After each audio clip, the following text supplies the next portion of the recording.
Bow, boom, boom, bow, pow, bow, bow, bow, bow. That's our pyro now. Bang, pow, boom, pow, pow. That sounds like a really old cartoon when they're in a little scrap in a cloud and then like hands start coming out. Yeah. Oh, those are the best. We don't have scraps like that no more. In the cloud fights were the best. And they both come out all beat up and tired. Or one of them will walk out and the other one's still fighting in the smoke. Cartoons are great. I'm glad you went with this one. You should have told me. I would have put the Untitled shirt on him right there. Bang. But what kind of superhero is the Miz? Little balls? Little ball man. Little ball man. My balls are not the average size of a normal man. And they're detachable. They heal like Wolverine. Yeah, so I went with this. Yeah. And then I could have went with this. Yeah, you could have. Bianca could have did it. I mean, the pettiness in Becky's eyes, the sass in Bianca's look. Could have went with that. I mean, I could change it back to this, but I went with the Paul of Logan Paul. Mm-hmm. Hopefully, the Paul Nation, the Parsons of the world, will show up for this one. But what kind of hoodie is that Becky's wearing? That is not practical at all. It's not practical at all. So I'm surprised no one made this joke, and I'm gonna have to do it because I'm Thirst Trapper Jones. When she had the hood up, she looked like a penis in a condom. What? Once you see it, you can't unsee it. you have visual evidence of Becky in penis form. No, but if I can find it when we go live, when we get out of this cold open. Well, Manny, without further ado, let's get to the real show. Because now I gotta see Becky in her final form of a penis in the hood. I just feel like I'm Shotzi Blackheart, the ballsy badass, and you are watching the Untitled Manny and Marcus show. Remember to like the video and subscribe.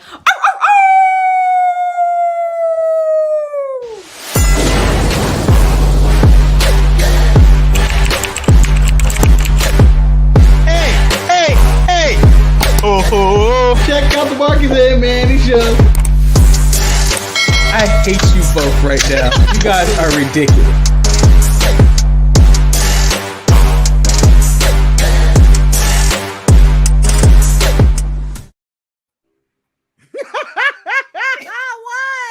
Why?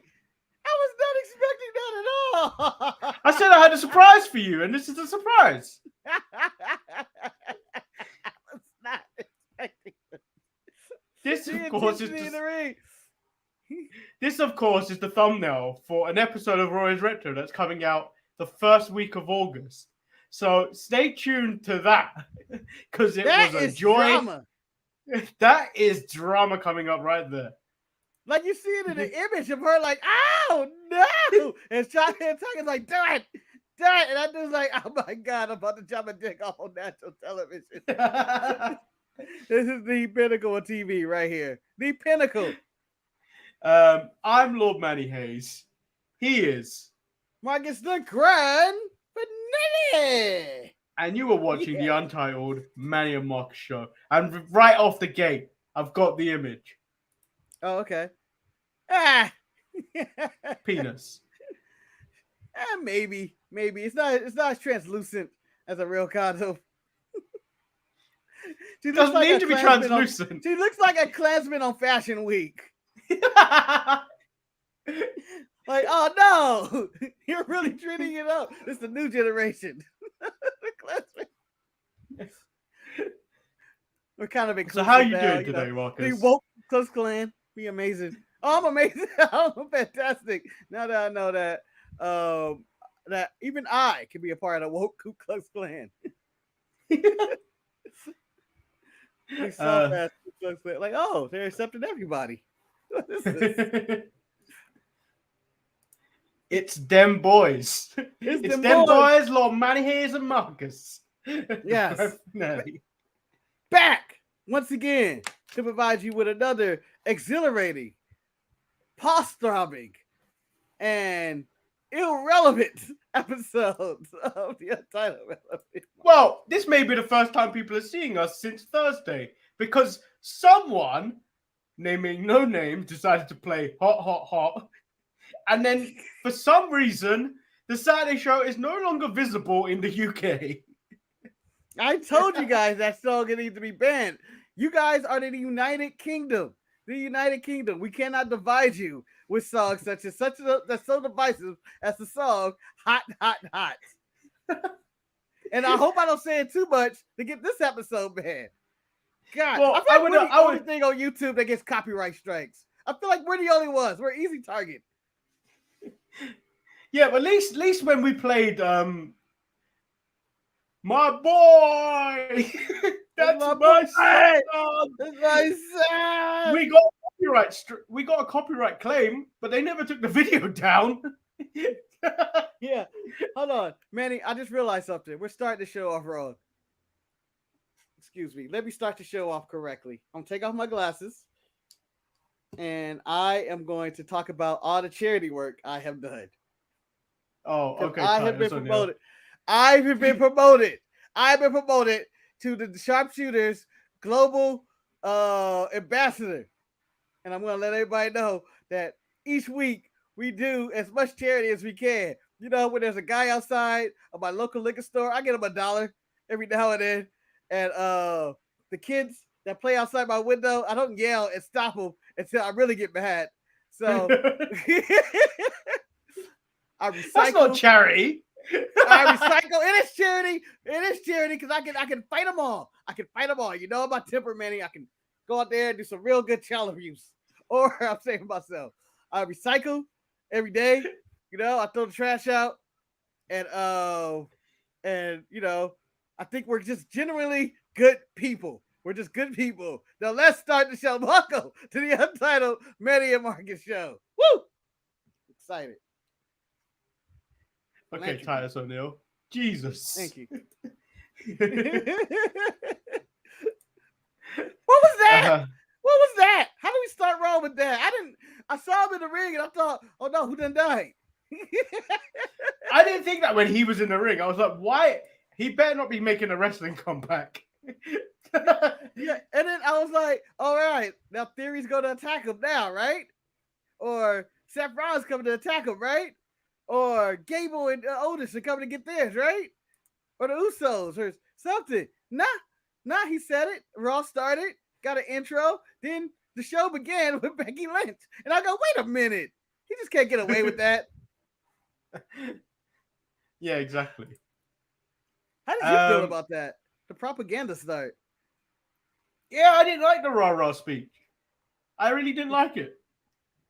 How dare he try and tell me to be? How dare Titus try and tell me to be a better person? How dare he? Yeah. So here's the part of it I liked. I think Titus is a good hype man for a start of a show. If you go up there, he got me going a hooah, and doing like that. Doing all that, and let's start the show. Welcome to Monday Night Raw. He did a good job with that part. But talking about the philanthropy of the WWE in the midst of Vince McMahon paying people hush money, I was like, is that what this is for? To cover up? Is this to make people feel better? I'm a horrible Titus O'Neill, though. I'll be horrible. Fuck them kids, is how I would say. Ross said, I thought we were going to get a Mark Henry-esque fake retirement. I don't think Titus has the pull to pull that off. I don't know. That crowd seems to be into him. I don't know. That crowd was into him. There was literally a segment talking about, yes, guys, I've been promoted to Chief Global Strategist. I thought he was about to introduce somebody. I thought they were about to introduce Triple H or something. Yeah, I thought that. I thought someone important was coming out. So Becky Lynch does come out, cuts a promo about trains and the Becky Express, stating the winner between Carmella and Bianca Belair tonight will face her at SummerSlam. Bianca comes out and says, this isn't Becky Lynch's comeback story. This is the Bianca Belair's comeback story from SummerSlam last year. Yes. And then Carmella comes out and says things.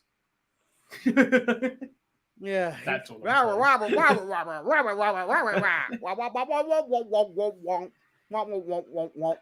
And then is she stealing Natalia Markova's gimmick? Because I believe she has a T-shirt that says "the badass with the great ass." I believe 100% she's stealing gimmicks.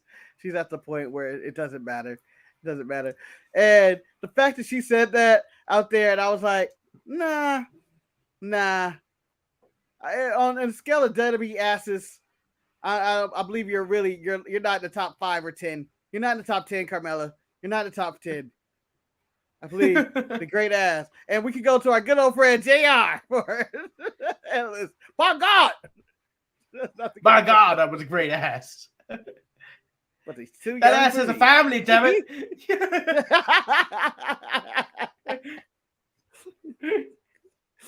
I believe in all-time ranks, though. She's even further down because she's behind even fat ass Foley.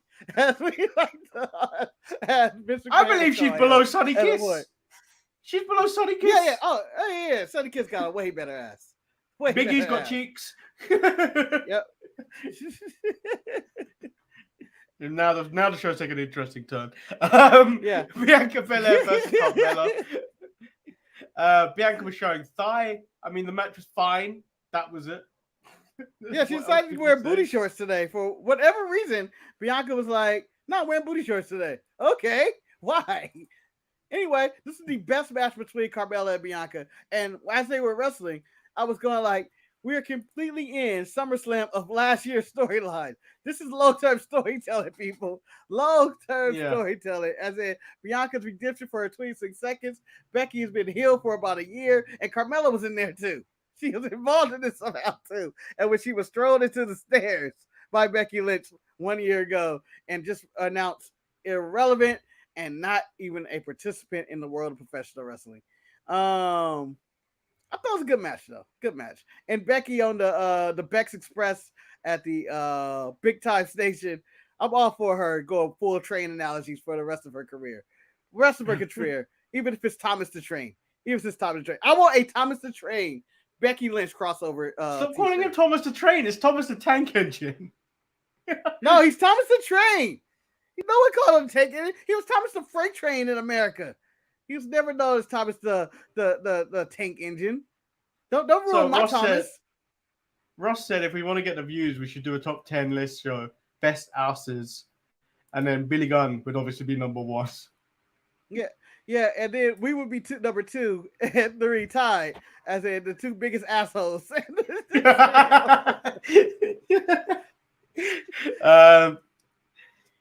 Kevin Owens is back. He comes back with the KO show. His guest is Riddle. KO lures Riddle into a false sense of security when he talks about their friends leaving them and suggests bro KO should be a thing. Riddle says no, based on Kevin's past. You're a liar, bro. But I 100% was for bro KO. I was like, man, that sounds really good. That sounds really good together. But then it was an elaborate ruse for a Seth Rollins attack. And then Ezekiel in the back gets involved when he shouldn't. Yeah, are they best friends again? Are they best friends? I don't know. They didn't hug. They had no interaction after that. Like, I thought Kevin would attack as well, but he didn't. No double heel stomps, but maybe soon. Because I want them back together. I feel like it was a premature breakup. They were great together. Then we get Rey Mysterio versus Damian Priest. Damian Priest, I think, would make a great Shredder if they were ever to do another Turtles movie. No, he wouldn't just be Shredder, Eddie. He would be Super Shredder, too. He's about the height. He's a little bit smaller than Kevin Nash, but he would be a modernized Super Shredder. I was thinking the same thing with those spikes on his jacket.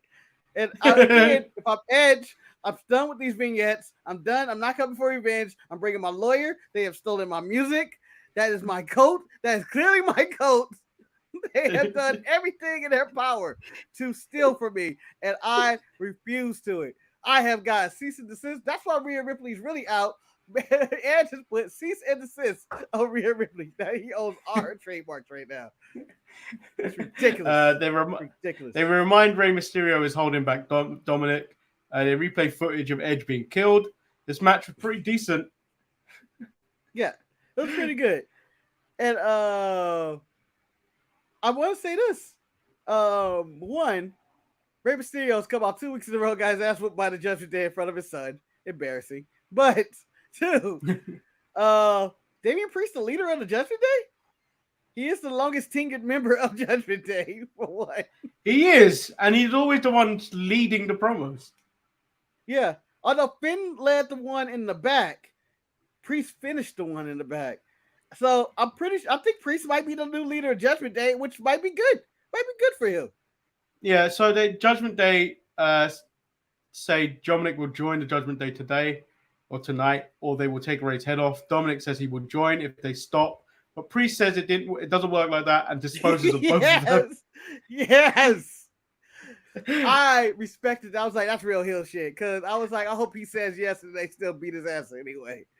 And then Finn and Priest both say in the back that Dominic failed the test because he should have taken the chair and then smashed it into Ray's head. Yeah. That'd be the real acceptance speech. You can't just say, yeah, I want to join.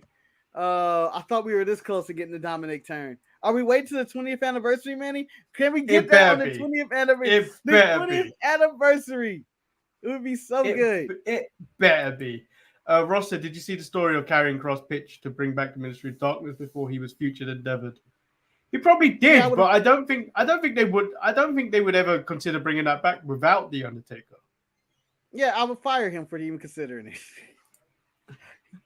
Hey, it doesn't have the Undertaker. What? We're gonna form another ministry? Nah, get out of here. Get out of here. Although I think he would be really good. Him and Scarlett would be great in this Judgment Day faction. They would have better been the leaders. I don't know. He would have been they would have been a side character. I think Scarlett would have been the leader.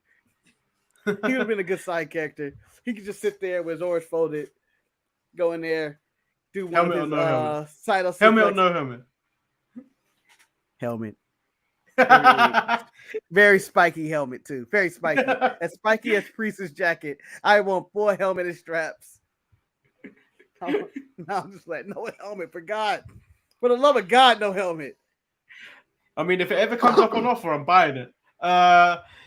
Seth Rollins versus Ezekiel. Possibly the best match. Ezekiel, Elias, Elrod. I don't know.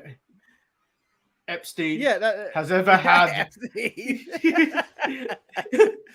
I couldn't think of any more E's. You got to go Elroy. Elroy would have probably been the next one. Because it has to be EL for the name to be official. No, Ezekiel doesn't begin with his L. Shit, you're right. You win. I give up. The match was very, very good. But it was good for no reason. I was like, why is this so good? And it shouldn't be good. Not that it shouldn't be good. It just shouldn't be. It was something I wasn't expecting. Like, if Ezekiel can change his tights up and be more Bret Hart than not Road Warrior, but Ultimate Warrior in his look, I think he'd be a better wrestler. Yeah, he looks like Bret Hart to me. There's only one person we accept to be Bret Hart, and that's Dax. Oh, I have a question, man. Have you watched any of the latest A&E biography of WWE's and WWE Rivals? No, not yet. No new information in any of them, but you know what? I enjoy watching the same repeat shit again, I guess. But it was just the Shawn and Bret and the Montreal Screwjob, and I'm just like, good times. Good times. You know, I thought they did that really well on the network before that. Anyway. Yeah, they did. They did. It's the same thing. It's just now they added Freddie Prinze Jr. and a panel of people to talk about it as well, like Kevin Nash and Tamina and Kofi Kingston. But Tamina says nothing. Hold on. At what point am I ever going, do you know what? I need to know what Tamina's thinking about this. I honestly don't know why they added Tamina. I don't know. She didn't say anything. I don't recall a single thing she said on there. But Tamina was in this little board meeting kind of deal. I understood with Coffee there. He was inspired by smaller wrestlers. Kevin is, Sean's boy. Bret had no representation whatsoever in there. You could get Natty. Natty was there, but not in the boardroom. She wasn't in the boardroom for it. Natty was too busy flashing titty, probably. Yeah, Natty is one step away from doing her OnlyFans. Her own OnlyFans. She's a freak. Super freak. The whole family's freaking. And the only one who's benefited, I believe, is Tyson Kidd, who just goes out and probably have his weird 3-ways with that family in Canada.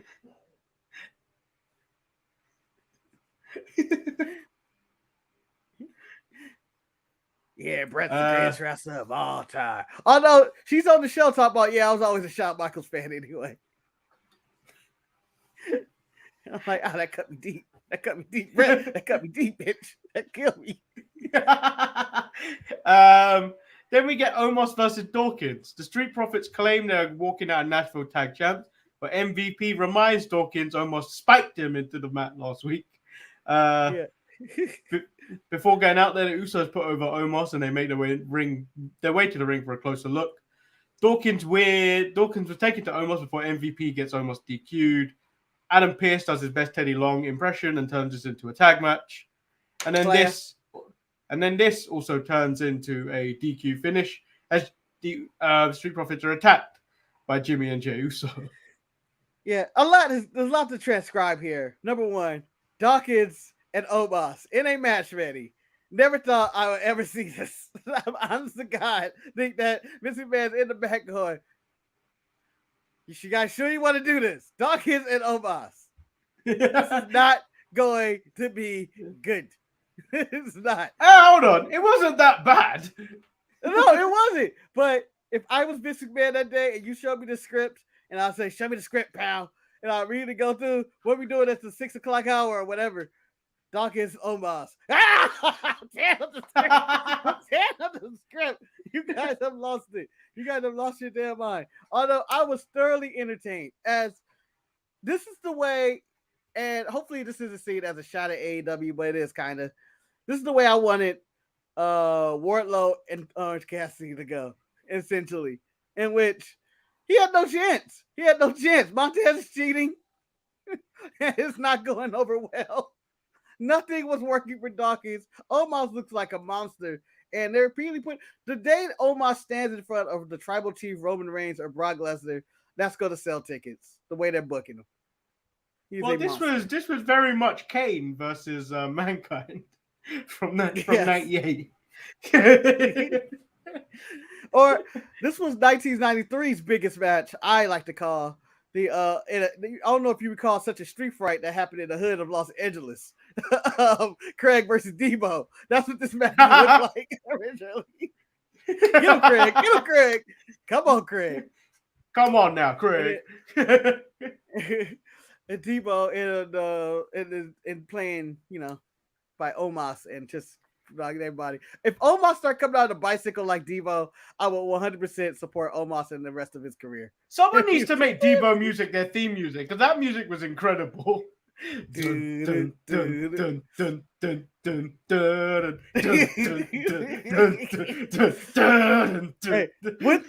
the squeaking of the bicycle. Just an incredible. He was an incredible wrestling villain.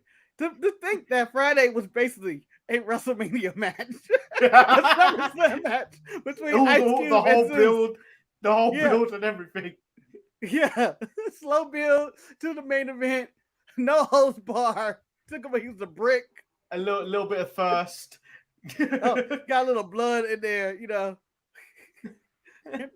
now that Raw is allegedly not NC-17, wow, TV-14. We got a little bit of blood in this one. One of the Usos bled for no reason. I thought this should have been bloody. I thought Dawkins should have been bloodied in the ring. We're back. You're awful. We're back. Sam's Frog Splash didn't work on Omos. Omos kicked out at 1. It's like, damn it. If Veer scares Sarah in the back. Enjoyed this. Yeah, I enjoyed it for reasons unexplained. Yeah, the Usos too in the back who were Veer scares Sarah. What is looking into the camera for? That made women pregnant. Yeah. I like this version of Veer. He's not just a mindless monster. He's actually a troll too. He had no reason to do this. And finally, I memorized her name because of this segment. As it went Sarah Schreiber, and I always forget it. But I would never forget it because, oh yeah, who's that Veer harass? Sarah Schreiber. I always want to call her Mackenzie too.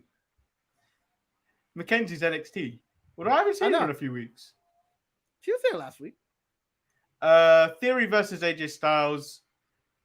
Theory basically says he's going to cash in the Money in the Bank at SummerSlam, and AJ comes out, and then basically Theory goes on about how he's done all this shit, and he's only how old? Yeah, it took you how long, AJ, to get here? It took you how long when you're wrestling in garages with barefoot wrestlers and hobos? I was like, you know what? That's kind of true. It's not fair. It's not fair. It's not true at all. It's not true. AJ Styles was the backbone of TNA. And don't you dare talk shit about TNA when they decided to use Jeff Jarrett as their special guest referee in the Street Profits match. How dare He's doing double duty that weekend, isn't he? Yes, he's been Ric Flair's last match. I don't even understand why this is all of a sudden Jeff Jarrett Appreciation Month in which he gets 2 big matches. But Theory, what do you think of Theory's promo? It seemed like he was in there for about 20 minutes. He got a Triple H style promo of repeating himself. Hey, do you know what? I can see why they're behind him. I can see why they're behind him. I think I need a bit more time to get fully behind him and stuff like that. But like, I can see why they're behind him. And do you know what? He's solid in the ring. Like, he is solid in the ring. So like, he had a really good match, back and forth match with AJ Styles. And Manny, don't say this is blasphemy. And I hope nobody considers this to be 100% true and a concrete hot take. When I watch Theory in the ring cut promos, when I do, it reminds me of a very, very, and maybe because I've been watching retro, very, very, very, very, very unseasoned Rock. I'm going to say it right now. It reminds me of The Rock, just cut promos. Unseasoned? I'm not sure. Know, like a young Rock, in which we're watching the early stages of where he could be. And then until he finally takes off, like a 20-year-old Rock. No, I think maybe Randy Orton. Maybe before that's also true. Before he got his world heavyweight title. Young Randy, young 20 Randy, yeah, young obnoxious Randy. I think I'll tell you that young Randy would be a better show than Young Rock. Seeing him shitting in bags, getting discharged for the army. Being a piece of shit, being a drug addict, addicted to alcohol and drugs. Young Randy would be amazing. Evolution trips, hanging out with Ric Flair. No, then I want to watch young Shawn Michaels or young Scott Hall. Young Shawn. Or the Click show would be amazing. The Click TV show would be amazing. It would just be Shawn doing random shit. You got Scott Hall and Shawn doing drugs of all kinds. Triple H just being a designated driver, being the saint. And you got someone just being cool as shit. It's Kevin Nash. Yeah. Casting would be very difficult, but also intriguing. And then we get Alexa Bliss, Asuka, and Dana Brooke versus Tamina, Doudrop, and Nikki Ash. This was basically a multiple 24/7 title change match. And it was nonsense. It was nonsense, 100%, 1000% nonsense, and I wish it wasn't over TV. When this happened, I went, shit, man, Raw had nothing else. Yeah. By the way, in the minute before this, they decided to give us the Becky Lynch Bianca Belair story, which in full kayfabe, the person in the truck never believed Carmella was winning that match because this was not prepared in an hour. This was not prepared in an hour or an hour and a half or whatever time he had. He prepared this 2 weeks ago or 3 weeks ago or whenever the Becky Lynch became #1 contender. How dare they disrespect Carmella this way? Do you want to have a backup Carmella video package? I know it. The interesting thing is, we've seen so many Bianca Becky matches in the lead up to this. Mm-hmm. Yet, Brock Lesnar and Roman feels like it's been gone on for even longer, for a full eternity. Well, that has been. That's been going on since, 2016? since WrestleMania. Yeah, but there've been a lot. There've been long breaks in that. We're going to WrestleMania 39. They've been fighting since WrestleMania 31. When you put it in that context, you go, damn, that's a lot of matches. That is a lot of matches right there. Jesus. Yeah, then we get the Miz TV angle at the end with Logan Paul. They went back and forth with their own verbal jabs at each other, but then the Miz kept turning down his challenge until Paul mocked his tiny balls, and then the Miz had to accept the fight out of anger. Yes. So Ciampa comes out and attacks Logan Paul from behind, which is, typical Ciampa. The way I know Mr. High Attack from behind. And they end, and then the Miz is like, "I see you at SummerSlam." That's how the show kind of ends. And here's my hot take. Here's my Stephen A. Smith, Skip Bayless. I can't think of anybody else on TV. That other guy. Hot take. WWE, my sources close to me, aka my imaginary friend Dave Melting, has told me WWE has re-signed Johnny Gargano. He's going to team with Logan Paul at SummerSlam, and they're going to fight Ciampa and The Miz. I don't think that's true. It will only make sense. They're both from Cleveland. I don't think that's you got true. 3 people from Cleveland involved. You got the Ciampa Gargano feud. That's a fight forever situation. It'd be a hell of a way to introduce Gargano at the Garden, Madison Square Garden this week to re-bring him back. That's what my sources close to me tell me. Just saying, it's a hot take, and I want you to put it on the thumbnail. Breaking news, sources close to Marcus, his imaginary friend Dave Melting, has told him that Johnny Gargano has re-signed with WWE, and he is going to team with Logan Paul to face The Miz and Ciampa. It only makes sense. It only makes sense in that way. I don't believe that to be true at all. But the amount of viewers that we have in the live stream went up the moment you started talking your madness. It wasn't madness. It's pure. It's fact. Damn it! It's fact. It's just I can't confirm it just yet, but the eternal core of the WWE is telling me this, and I can't tell you who my real source is. It is not imaginary Mandy Rose Donut either. It's not. I'm telling you, damn it, it's happening. It's happening. Gargano said, I am not going to AEW. And the reason he won, and sources close to me said he does not want to go to AEW. He saw the way that they treated Wardlow and MJF. He does not like that. He does not want to join the Blackpool Combat Club either, or the Dark Order. So he decided to return to WWE. That's what my sources close to me telling me. I don't know. So, ladies and gentlemen, when you find out that that Johnny Gargano has signed to AEW on Wednesday, you let him know. My sources are good. Okay, I'm not gonna say they're Wall Street Journal credible, but they're just as credible as any other dirt sheet source out there. Okay. Jamal seems to think that your source is the fourth face for Jamal.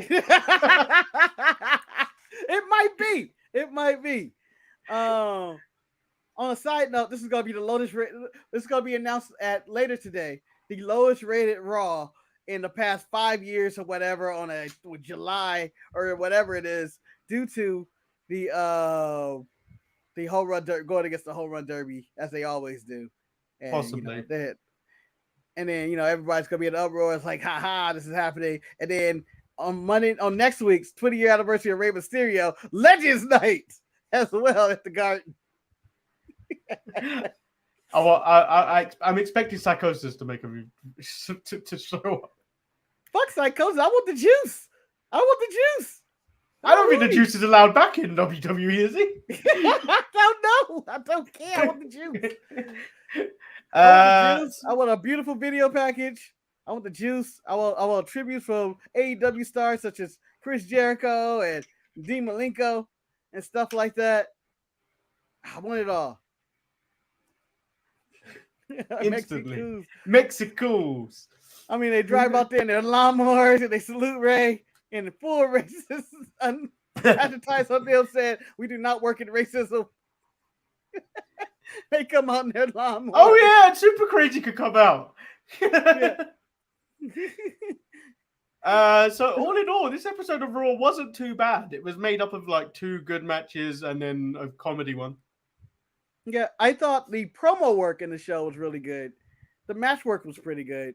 It was a solid show, but if you didn't watch the show, I'm going to also say you didn't miss much either.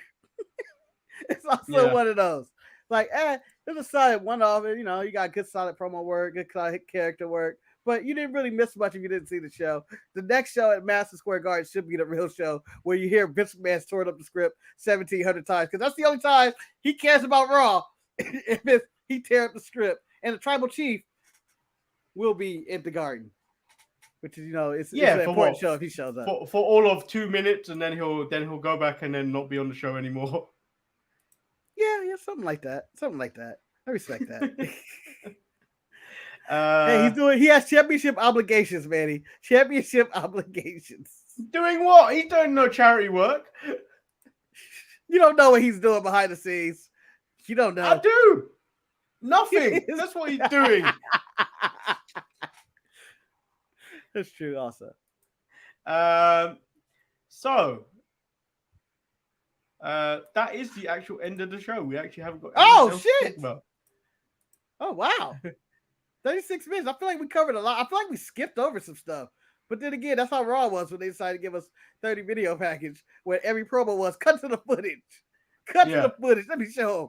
Cut to the footage. If I was on Monday Night Raw, my first promo would be, can we cut to the footage? Right off the jump. So do I have to say anything about this? I don't. It speaks for itself. What do you think of the Edge vignettes? Or the alleged Edge vignettes? So over the weekend, we had the best of appear. Oh, yeah. Where do you find a photo of Nikita Lyons eating a banana? So I believe Montez Red Cup asked me about this photo. Yeah. And I'm about to show the photo. It is not just her. No. It's not just her. It's the entire NXT, well, the youth, the core of the 20 women who will be in this battle royal. But the other two do not look inviting because they just took the bite right off of it. They must have watched the Choppy Pee Pee episode. No, you can see the acting in this. By the way, you can see Yamaguchi-san's wife. Acting is horrible in this. Absolutely horrible. What? Worse than Taka? That is my sister. My sister. Oh. I 100% agree with him. He had to do it.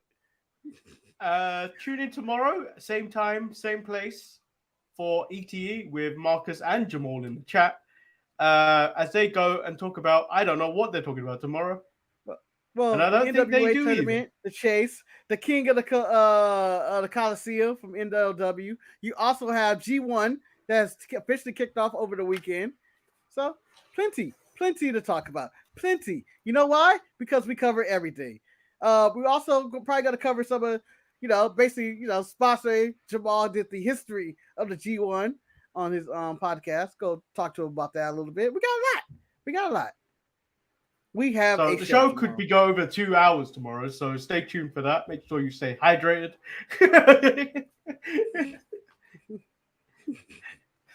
Spoiler: 32 upsets already in the G1. There it is. And it's all Jamal. It's all Jamal when he found out Liv Morgan is still a member of the Bullet Club. Yes. So tune in tomorrow for all your everything else products. If you're tired of Raw and their bullshit and their 24/7 titles, hey, you're tired of AEW and their bullshit, tune in Wednesdays for everything else, where we talk about literally everything else. Yeah. And then we'll be back on Thursday. Raw is Retro is back out on Friday. And then hopefully, if it's visible, the Sharpshooters Wrestling podcast will be out on Saturday, provided any copyright claims. Yeah, as long as it's not feeling hot, or they're not letting the dogs out, the show will be out. But Eric, it's too dangerous for the United Kingdom. Too dangerous. I'm shocked he didn't get killed for Florida Eric. I'm going to dislike and then like again for that comment, Manny. There's no need to bring I'm in a good mood.